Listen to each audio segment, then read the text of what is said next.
A mí me preocupa mucho, justamente en términos de esto que yo llamaba la administración de la percepción pública. Me preocupa mucho que las autoridades tengan la impresión de que la crítica es un golpe por el golpe. Me preocupa mucho esto que sabemos, que cuentan algunos periodistas mexicanos, de que cuando el periodismo o los ciudadanos en términos generales critican la administración del bien público por parte de los funcionarios, se trata de una venganza, se trata del mal de ojo, se trata de ojeriza personal.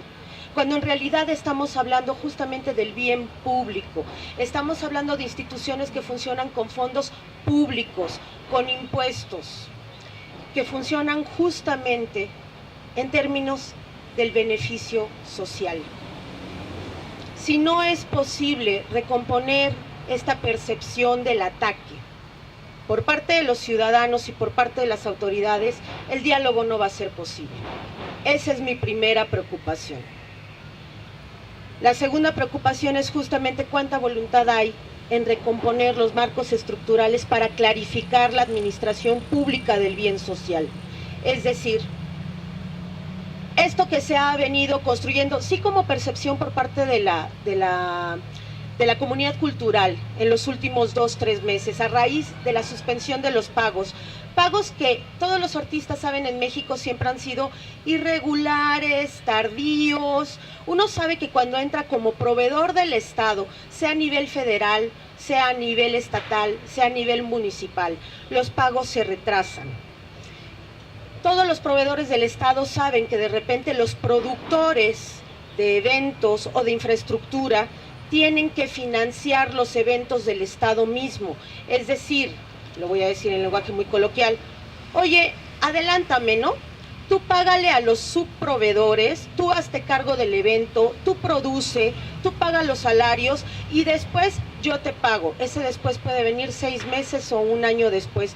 En algunos casos estamos viendo retrasos de pagos de 1 año y medio, de 2 años. Es decir, son los proveedores quienes están financiando la acción del Estado.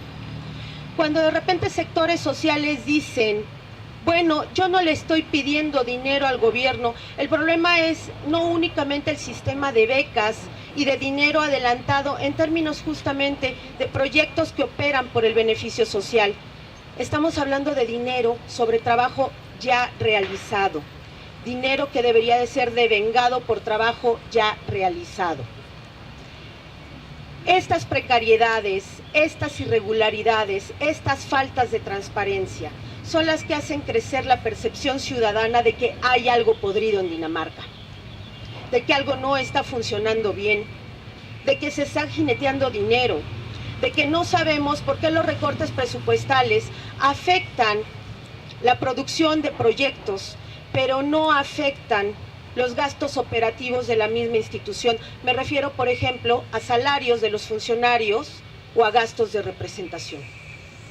¿Por qué esos gastos no son transparentados? ¿Quiénes se hacen cargo de administrar esos gastos?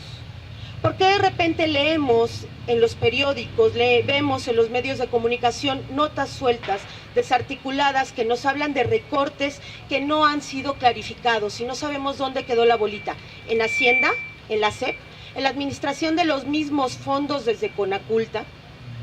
Entendemos que el caos administrativo bajo el cual opera una institución que ni siquiera tiene, digamos, un marco legal constitutivo y que opera en base a ciertas reglas establecidas con el paso de los años desde 1988, pero cuya base legal no es otra cosa más que un decreto presidencial, porque no tiene ley orgánica.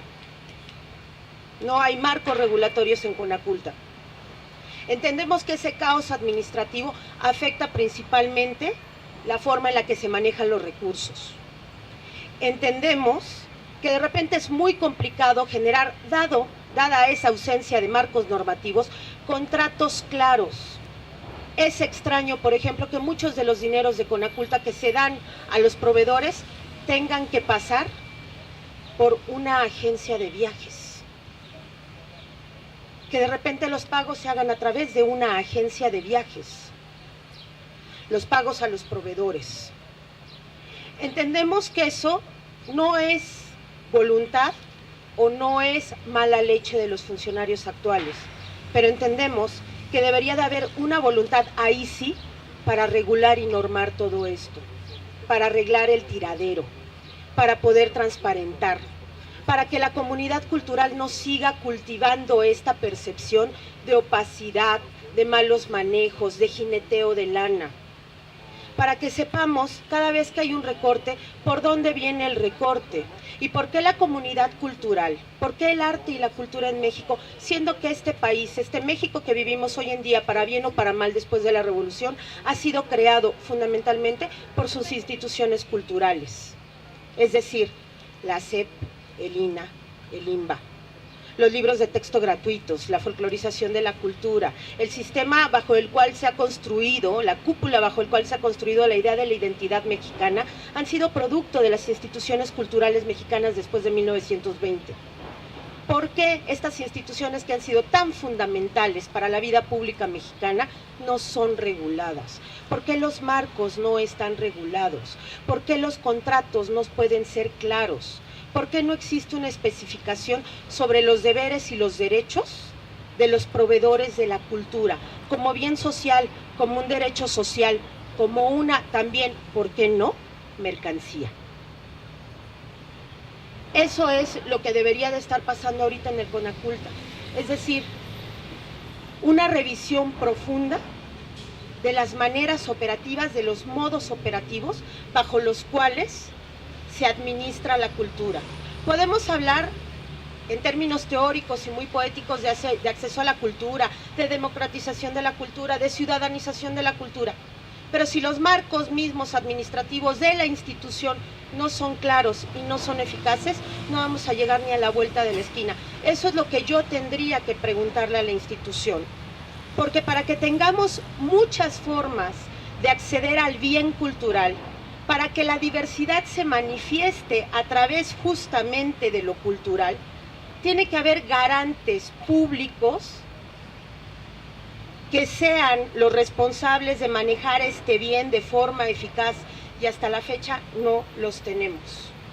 Esto es lo que yo tendría que preguntarle a las autoridades del Consejo Nacional para la Cultura y las Artes, en términos de que se trata, por lo menos aún sin marcos regulatorios, de la máxima autoridad en materia de cultura a nivel federal en el país.